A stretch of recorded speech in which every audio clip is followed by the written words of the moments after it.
이중전가라는 신학 용어가 있습니다. 이 이중전가는 이 두 가지가 서로 옮겨지는 것을 말합니다. 자, 무엇과 무엇이 옮겨지는 것일까요?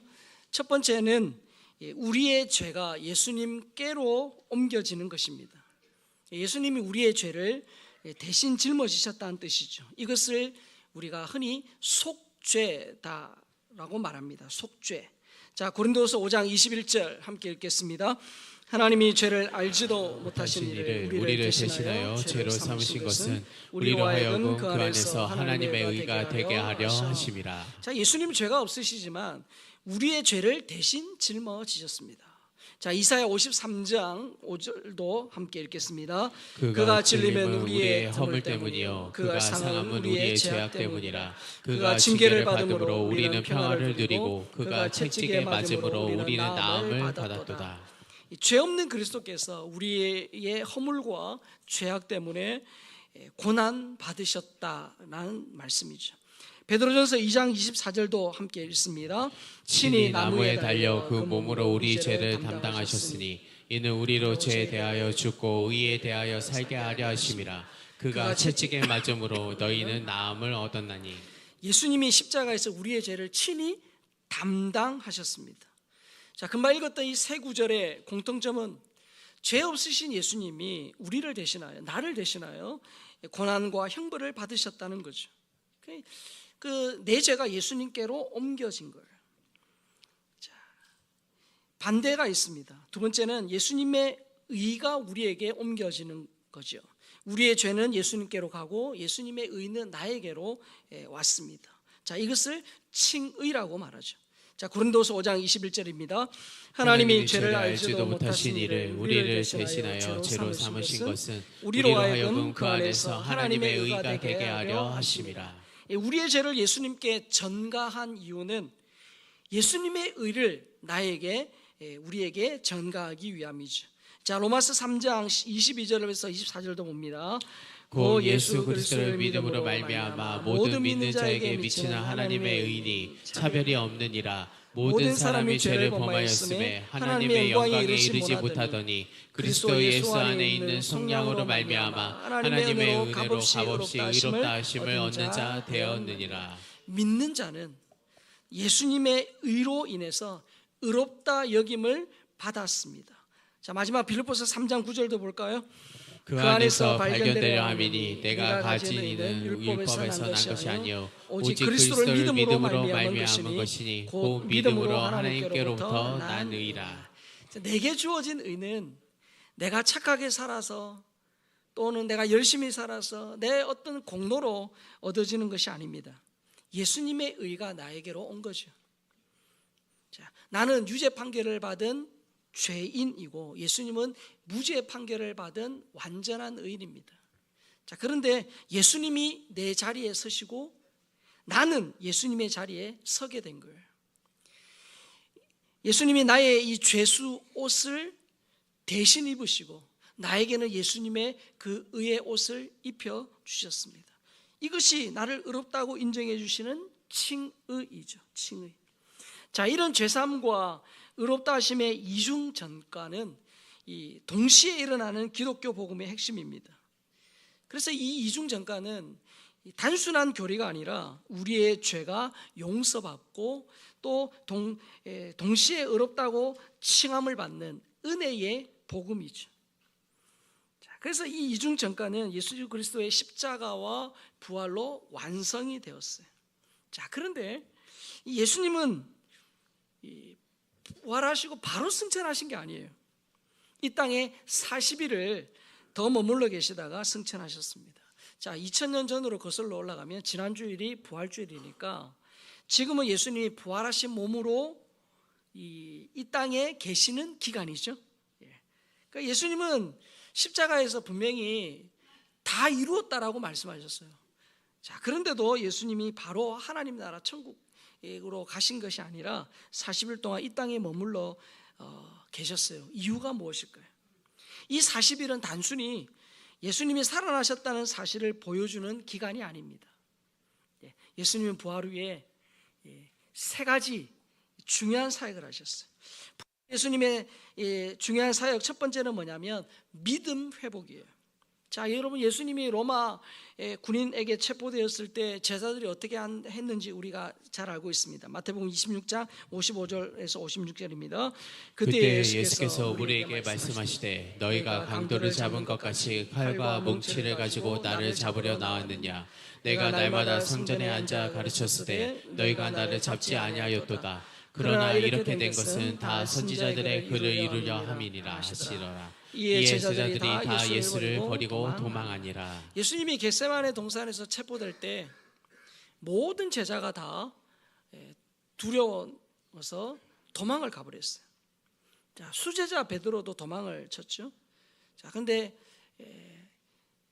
이내 예수님을 멀찍이 뒤를 따라서 대제사장 집들에 앉아서 상황이 어떻게 되어지는가 지켜보고 있었습니다. 하지만 우리가 잘 아는 것처럼 베드로는 예수님이 예고하신 것처럼 예수님을 모른다고 3번을 부인을 하죠. 그나마 요한은 대제사장과 아는 사이였기 때문에 예수님이 재판받는 그곳까지 출입할 수 있었어요. 그 십자가 처형 때에도 예수님의 어머니 마리와 함께 예수님 곁에 있었죠. 자, 그러나 도망간 나머지 제자들은 예수님이 부활하셨음에도 여전히 두려워서 숨어 있었다 성경은 말합니다. 자, 그러니까 여러분, 예수님이 부활하시고 난 이후에 그들을 찾아가신 거예요. 자, 오늘 본문 사도행전 1장 3절입니다. 그가 고난받으신 후에 또한 그들에게 확실한 많은 증거로 친히 살아계심을 나타내사 40일 동안 그들에게 보이시며 하나님 나라의 일을 말씀하시니라. 이 40일 동안 이 예수님이 체포되어 십자가에 처형되었을 때 여러분, 그 제자들이 받았을 그 심적인 충격과 그 마음속의 낙담, 여러분 한번 생각해 보십시오. 그래서 예수님이 그들을 찾아가신 거예요. 지난주에 살펴본 것처럼 부활하신 아침에 막달라 마리아와 여자들에게 오셔서 부활 소식을 전해주셨죠.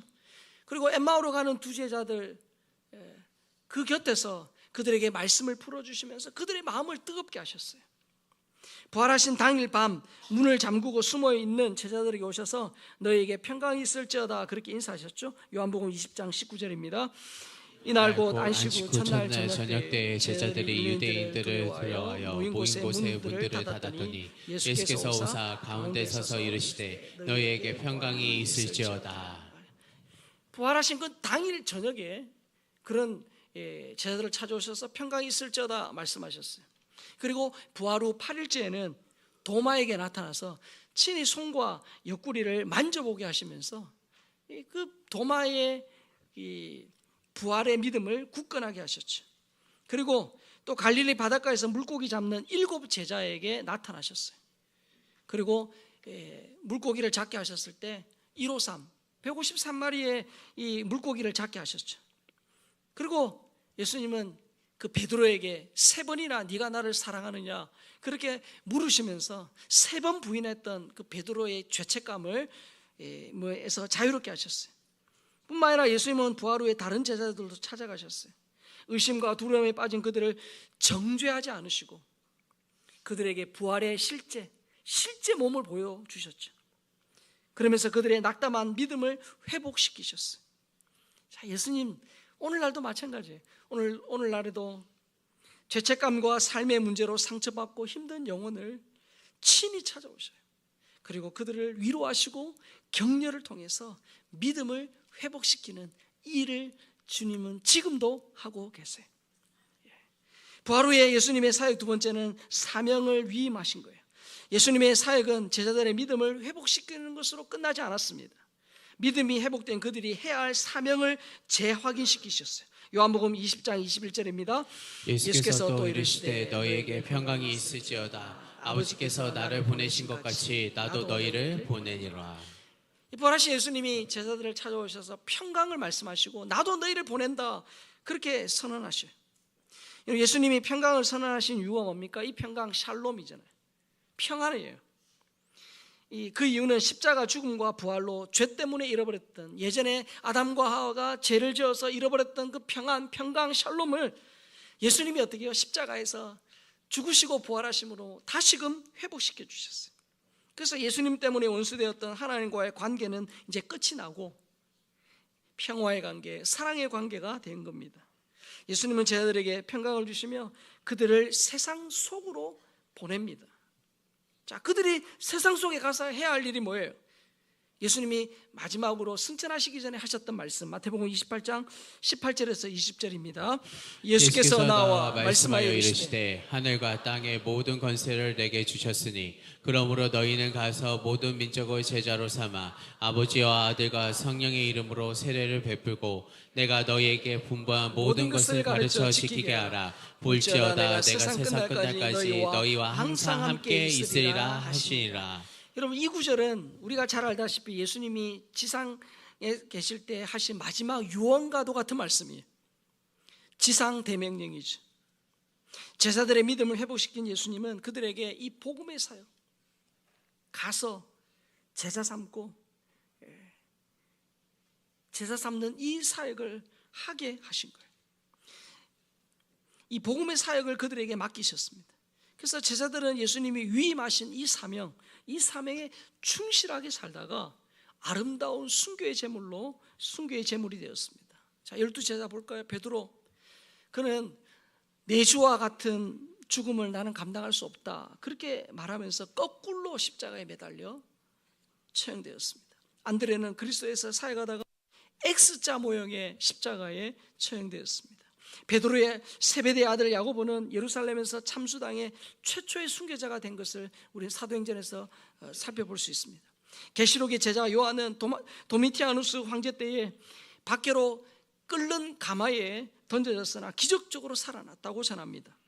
그 후에 반모섬에 유배되어서 광산에서 일하다가 특별한 하나님의 은혜 가운데 요한계시록을 썼죠.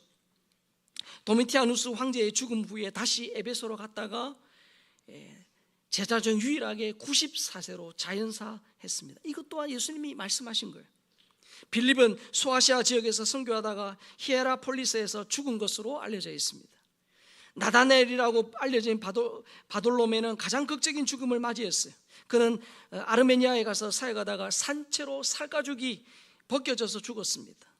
그래서 이 사도 바돌로메를 그린 그림이나 조각 등을 보면 사람의 살가죽이나 손에 칼을 들고 있는 그런 형상으로 표현이 되어 있어요.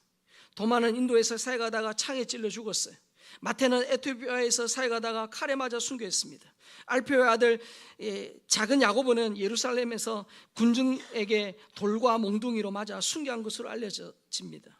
열심당원 시몬은 이집트에서 전도하다가 토백혀 죽임을 당한 것으로 전합니다. 다데오 유다는 메소포타미아에서 사역하다가 전쟁용 무기에 맞아 죽었습니다. 가룟 유다를 대신하여 사도가 된 마띠아는 에티오피아에서 사역했는데 손도끼에 맞아 순교한 것으로 알려져 있습니다. 그러니까 여러분, 예수님의 이 제자들이 예수님이 마지막으로 위임하셨던 그 사명 앞에 얼마나 헌신했는지를 우리가 알 수 있죠. 예수님의 형제 야고보는 공식적인 사도는 아니지만 예루살렘 교회의 지도자로 사역을 했죠. 그가 그리스도에 대한 믿음을 끝까지 부인하지 않자 약 30m 높이의 성전 꼭대기에서 떨어뜨렸는데 그래도 죽지 않았어요. 그러니까 그 원수들이 야고보가 추락 후에도 죽지 않은 것을 확인하고 나중에 되게 곤봉으로 때려서 죽였다고 전합니다. 이 꼭대기, 그가 떨어뜨렸던 꼭대기는 사단이 예수님을 시험할 때 갔던 곳으로 생각하는 장소예요. 사도 바울도 마찬가지입니다. 예수님의 직접적인 제자는 아니지만 이방인의 사도로 사역을 하다가 주 64년에 시작된 로마의 그 네로 황제의 박해 때 붙잡혔다가 67년도에 참수당합니다. 그러니까 여러분, 예수님을 대신하여 사명을 위임받은 제자들은 모두 다 사역의 현장에서 불꽃 같은 인생을 살았어요. 18세기 미국의 청교도 선교사로 인디안 선교에 헌신했던 데이비드 브레이던드가 한 유명한 말이 있어요. 자, 우리 이 말을 한번 정말 마음을 담아서 한번 읽어볼까요? 시작. 닮아 없어지기를 원한다. 여러분, 녹슬 없어진다는 것이 무엇을 의미하는지 아시죠?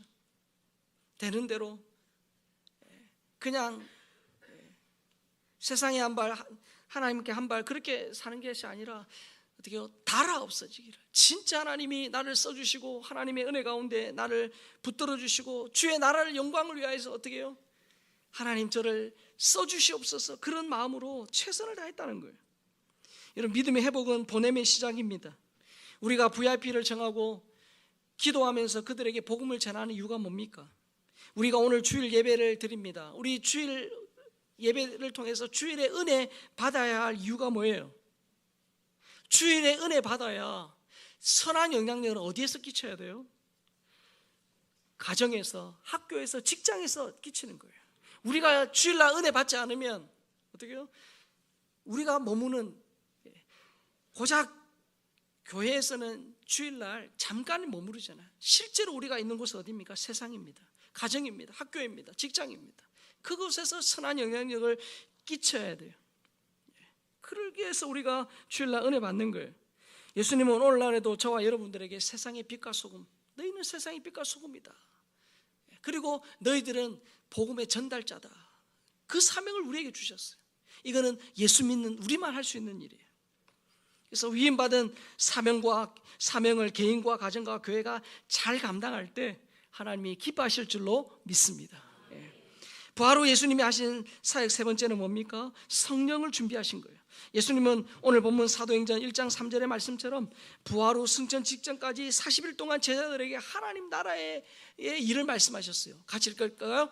그가 고난 받으신 후에 또한 그들에게 확실한 증거로 친히 살아계심을 나타내사 40일 동안 그들에게 보이시며 하나님 나라의 일을 말씀하시니라.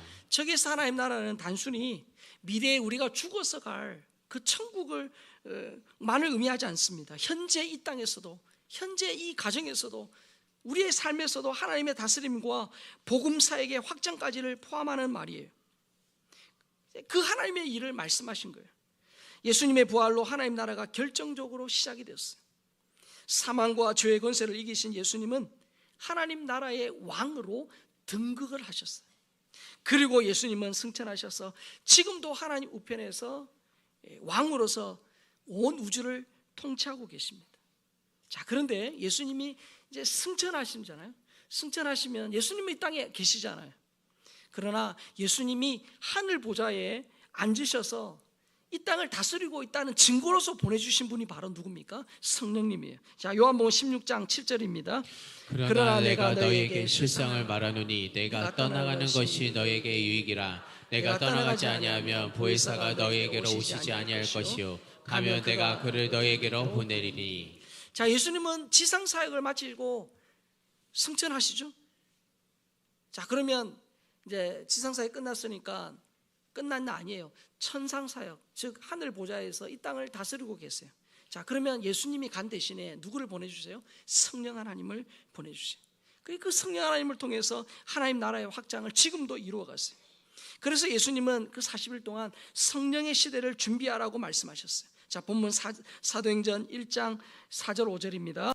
사도와 함께 모이사 그들에게 분부하여 이르시되 예루살렘을 떠나지 말고 내게서 들은 바 아버지께서 약속하실 것을 기다리라. 요한은 물론 세례를 베풀었으나 너희는 몇 날이 못되어 성령으로 세례를 받으리라 하셨느니라. 자, 예수님은 제자들에게 예루살렘을 떠나지 말고 성령을 기다리라 분명히 말씀하셔요. 예수님의 승천은 끝이 아니라 성령 하나님의 시대가 시작되는 것을 의미해요. 예수님은 성령 하나님 없이 나아가는 것을 원치 않으십니다. 성령 하나님이야말로 하나님의 능력이고 하나님의 임재고 교회를 세우는 힘이기 때문이에요. 그래서 성령님은 예수님의 부활 이후 시작되는 새 시대, 지금 이 시대의 열쇠예요. 핵심이에요. 예수님이 부활 후에 40일 동안 부활한 몸으로 제자들을 찾아가서 믿음을 회복시키고 사명을 위임하셨어요. 그리고 마지막에 무엇을 당부하셨어요? 예루살렘 떠나지 말고 약속하신 성령을 기다리라, 그렇게 명령하셨어요. 자, 여러분, 이것은 우리의 믿음 회복과 우리에게 위임하신 사명 잘 감당하는 그것이 성령님과 밀접한 관련이 있다는 것을 암시해요. 여러분, 앞에서 살펴본 것처럼 예수님의 12 제자는 모두 복음을 위해 헌신하다가 순교했습니다. 하지만 여러분, 제자들이 처음부터 그랬어요. 예수님 체포됐을 때 다 도망갔잖아요. 십자가에 처형될 때 자기도 잡힐까 봐 도망가서 숨었던 자들이에요. 자, 그런 제자들이 나중에 어떻게 해요? 끝까지 믿음을 포기하지 않고 한결같이 다 복음 전하다가 순교할 수 있었던 이유가 뭡니까? 이런 완전한 180도 변화는 어디에서 왔어요? 자, 여러분, 예수님의 제자 12명 중에 7명은 거친 일을 하는 어부예요. 여러분, 당시의 어부는 노동자 계급으로 사회적 평판이 낮은 편입니다. 자, 더욱이 수제자인 베드로 충동적이에요. 말에 실수가 많았어요. 그의 결정적인 약점 뭡니까? 예수님을 3번이나 모른다 부인했잖아요. 세베대의 아들 야고보, 요한, 이 3인방 아닙니까? 예수님의 특별한 3인방, 이 베드로가 그랬고 야고보와 요한, 그들 어머니를 통해서 치맛바람을 일으켰잖아요. 예수님 우편에 좌편에 앉혀달라고 했잖아요. 권력욕이 많고 그들은 성질이 굉장히 급했어요. 도마는 의심 많은 자였죠. 빌립은 계산이 빠른, 그래서 머리가 앞선 자였어요. 열심당원 시몬, 로마의 압제로부터 이스라엘의 정치적 독립을 위해 무력 투쟁을 벌였어요. 마태, 로마의 앞잡이로 손가락질 받던 세리예요. 세상적으로 볼 땐 뭔가 이렇게 내세울 만한 것들이 적은 자들입니다. 자, 그런 제자들에게 예수님은 약속하신 성령이 부어지기를 기다리라, 그렇게 약속하셨어요. 그리고 오순절 성령 강림을 통해서 어떻게 해요? 성령의 임재를 경험한 제자들이 완전히 바뀌어요. 완전히 바뀌어요. 겁 많고 자기중심적이던 제자들이 담대하게 복음을 전하죠. 믿음이 약하고 의심이 많았던 제자들, 그 제자들이 죽음 앞에서도 예수님을 부인하지 않았습니다. 누가 크냐 다투고 경쟁했던 제자들, 나중에 섬김과 순교의 사람이 된 거예요. 영적으로 무지하고 무감각했던 제자들이 하나님의 뜻을 깨닫고 나중에 백성들을 어떻게 해요? 능력 있게 말씀을 가르쳤어요. 여러분, 이런 놀라운 변화가 어디에서 있었습니까? 그들이 예수님께서 준비하신 그 성령을 기다리라 라는 그 말씀에 따라 기도하다가 오순절 성령 강림을 통해 성령을 체험했기 때문에 바뀌어진 거예요. 여러분, 성령 하나님은 오늘도 우리에게 이와 같으신 분이에요. 우리 삶에 문제가 있어요. 가정에 이런저런 어려움이 있어요. 문제가 아니라 우리 어때요? 진짜 성령을 체험하면 우리의 삶에 그런 모든 문제들이 완전히 바뀌어짐을 믿습니다. 제자들이 완전히 바뀌어진 것처럼 지금 아무리 사람들에게 손가락질 받고 인격이 파탄되고 소망 없이 보이는 사람도 예수 만나고 성령 체험하면 바뀌어져요. 그거는 어떻게요? 성령께서 그 일을 하시기 때문이에요. 성령님이 우리 안에 거하시면 우리의 약점까지도 하나님의 도구로 바꾸어 쓰세요. 하나님은 우리의 약점도 성령 안에서 강점으로 바꾸어서 하나님의 일에 사용하는 줄 믿습니다. 그래서 여러분, 성령님 없이는, 성령의 충만함 없이는 개인적인 사명도 교회의 사명도 감당할 수 없어요. 그래서 성령 하나님으로 충만할 때 개인이 살고 가정이 살고 교회가 사는 겁니다. 여러분, 문제가 아니에요. 진짜 내 안에 예수님으로 충만할 때 성령 하나님으로 충만해야 되는 거예요. 그게 더 문제예요. 그래서 D.L. 무디 목사님이 성령 충만에 대해 이런 말씀을 하셨네요. 같이 읽을까요? 우리는 구멍난 그릇과 같아서 계속 성령으로 채워지지 않으면 곧 비게 된다. 폴 틸리도 이런 말을 했습니다. 우리는 좌로나 우로나 치우칠 수밖에 없다. 그러나 좌우로 치우침이 없는 상태가 있다. 바로 성령 충만이다. 토레이 목사님도 하신 말씀을 읽을까요? 나는 아침에 일어나자마자 성령 충만을 위해 기도한다. 왜냐하면 성령 충만하지 않고는 오늘 하루 나는 너무나 쉽게 흔들릴 수 있는 사람이기 때문이다. 여러분, 예수님은 부활 후에 제자들의 믿음을 회복시키셨어요. 그리고 그들에게 사명을 주셨어요. 그리고 성령의 시대를 준비하셨습니다. 그런데 예수님은 지금도 성령 하나님을 통해서 일을 하고 계세요. 성령의 오심으로 말미암아 성령께서 우리의 믿음을 회복시켰어요. 우리도 신앙생활 하다 보면 여러 가지 내가 부족해서, 때로는 사단의 유혹에, 때로는 인간 관계 속에 우리의 믿음이 어떻게 해요? 자꾸 약해지고 우리의 믿음이 흔들릴 때 있잖아요. 그때마다 성령님께서 오셔서 우리의 믿음을 회복시키세요. 뿐만 아니라 우리에게 주신 사명이 있잖아요. 예수 믿는 나에게 주신, 우리 가정에 주신, 우리 교회에 주신 그 사명 앞에 헌신할 수 있도록 우리를 격려하고 붙드시는 예수 그리스도, 그분께서 우리를 성령을 보내서 우리를 지금도 그 일에 헌신하게 하세요.